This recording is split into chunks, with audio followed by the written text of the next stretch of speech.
هشام عبود جيش الجنيرو دوما الارهاب يا ليجينيرو هشام عبود صحفي حق هشام عبود صحفي حق.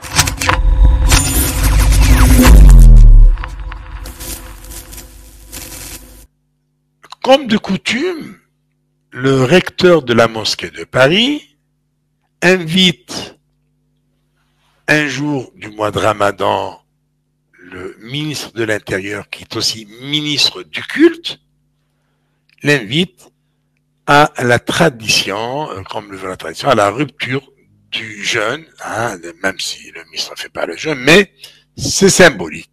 Donc, ce qu'on appelle la tradition de l'iftar, à la grande mosquée de Paris. Eh bien, cette fois-ci, pardon, le ministre de l'Intérieur, M.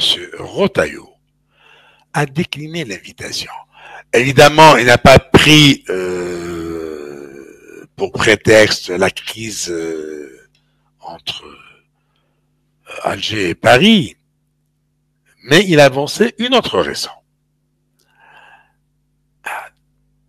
Dans ce qui était une tradition jusque-là, M.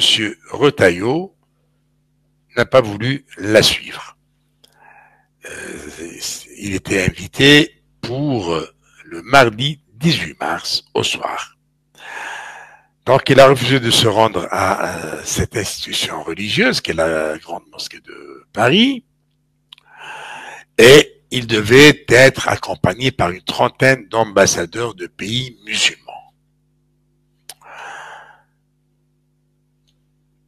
Pour M. Retailleau, rien à voir avec la crise diplomatique avec l'Algérie. Il a invoqué d'autres raisons.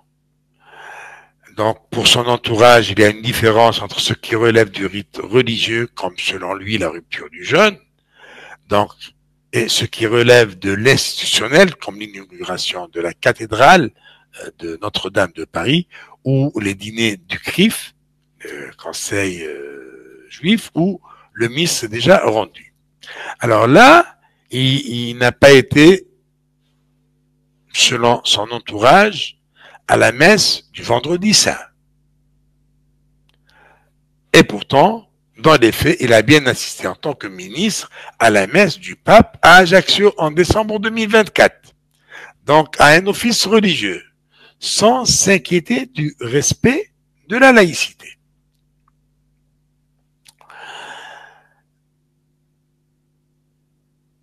Selon certains observateurs, le fait pour un ministre de participer à l'iftar à la grande mosquée ne va pas aussi à l'encontre de la laïcité, puisqu'il s'agit non pas d'une prière, mais d'un repas de convivialité et sur invitation. C'est même devenu une tradition depuis maintenant des décennies.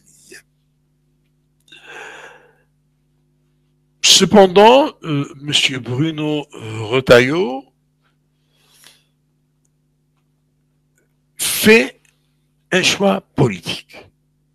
Donc, il cherche à prendre de court tout le monde, il s'invente une lignée plus laïque que les laïcs eux-mêmes, selon un politologue, et le ministre est en pleine course pour la présidence des LR et cherche donc à parler à la droite, mais aussi pour l'avenir à la droite de la droite, et à se montrer intransigeant, cette fois sur la laïcité. C'est-à-dire, autrement dit, on met un frein, on met un terme à une tradition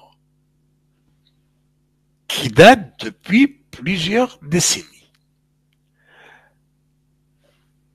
Monsieur Retailleau assume évidemment ses positions, et ce ne sont pas les quelques reproches qu'on risque de lui faire qui vont le refroidir, ou d'ailleurs maintenant, je pense même pas que l'année prochaine, il va répondre à l'invitation du recteur de la mosquée de Paris. Donc le mieux pour le recteur, c'est de ne plus l'inviter, tout simplement.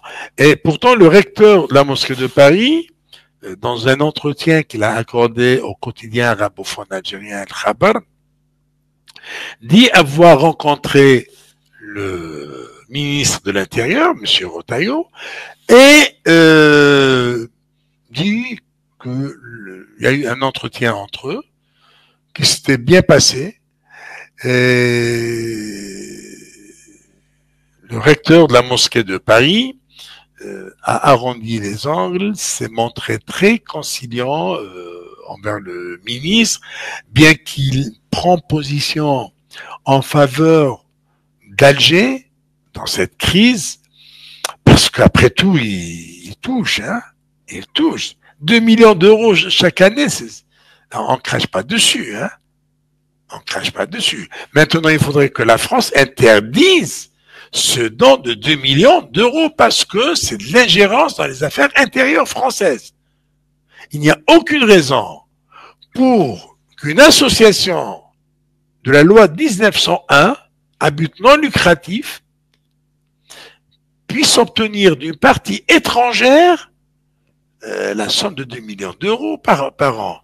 Tant plus que cette association qui gère une mosquée ne manque pas d'argent. Elle ne manque pas d'argent. Elle roule sur des millions. Et d'ailleurs, il n'y a qu'à voir le directeur général de la mosquée de Paris, le directeur de l'administration, Mohamed Ounnouri, il n'y a qu'à voir ce qu'il possède comme bien en Espagne. D'ailleurs, il n'y a pas longtemps, il était en vacances en Espagne. Sans être, on n'est pas en période de vacances, mais lui, il va quand même passer quelques jours pour se décontracter un petit peu, décompresser un petit peu en Espagne, parce que l'Espagne, c'est beau quand même. Alors donc, il faudrait que la France aussi mette un terme à cette subvention illégale. Si demain, la France va s'amuser à donner 2 millions d'euros à une église en Algérie, eh ben, ce ne sera pas accepté. D'ailleurs, il n'y a qu'à voir ce qui est arrivé au journaliste Qadi Ihsan, qui avait même pas bénéficié d'aide française, mais c'est une organisation de journalistes, une organisation internationale, qui a donné du matériel à la chaîne radio de Qadi Ihsan et son journal électronique. Eh ben, on a qualifié cela d'intelligence avec puissance étrangère, carrément. Ah, carrément. Ils vont pas perdre 36 chemins. Voilà. Donc, c'est un épisode en plus, hein, dans le feuilleton, cette histoire d'iftar auquel refuse de prendre part M. Retailleau. Et je dois donner la version en arabe juste après le jingle.